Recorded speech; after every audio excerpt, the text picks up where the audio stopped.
Hi friend, आप सभी का हमारे चैनल में स्वागत है। इसके पहले मैंने कन्यादान गीत गाया था अपनी सब्सक्राइबर की फरमाइश पर, जो उन्हें काफ़ी पसंद आया।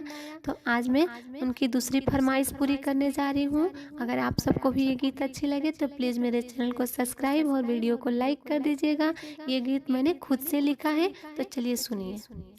बिनरी लगानावा की चलले नीरज दुल्हा, बिनरी लगानावा की चलले नीरज दुल्हा, नवसाइले की बरियात ए लाला, नवरंगले की बरियात ए लाला।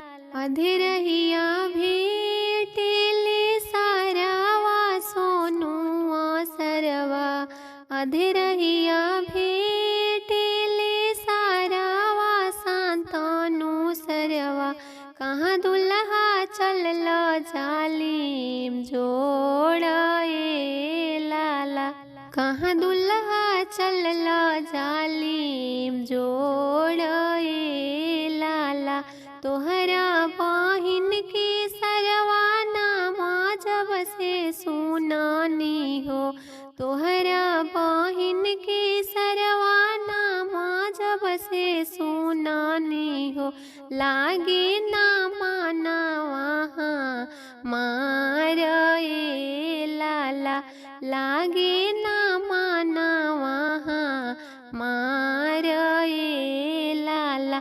तनी सा बहिना देखैताए दिव्यांशु सरवा, तनी सा बहिना देखैताए हिमांशु सरवा, कैसन हई बहिना तोहार ए लाला, कैसन हई बहिना तोहार ए लाला।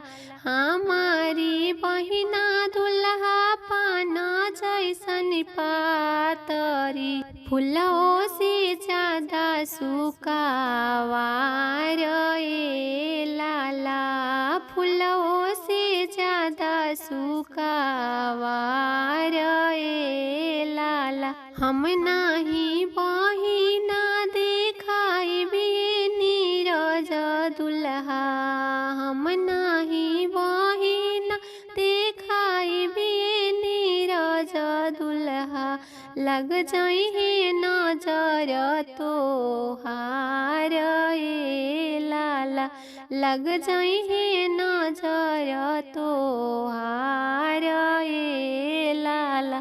अतना बचन जब सुनाले नीरज दुल्हा, अतना बचन जब सुनाले नीरज दुल्हा, घोड़ा पीठी भइले सवार ए लाला, घोड़ा पीठी भइले सवार ए लाला।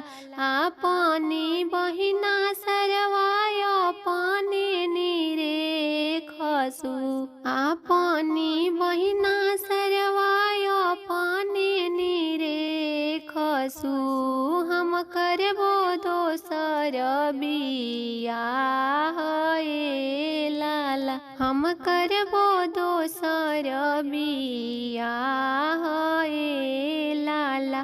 अतना बचन जब सुनाले सोनुआ सरवा, अतना बचन जब सुनाले शांतनु सरवा, जीजा से और जहाँ मार ए लाला।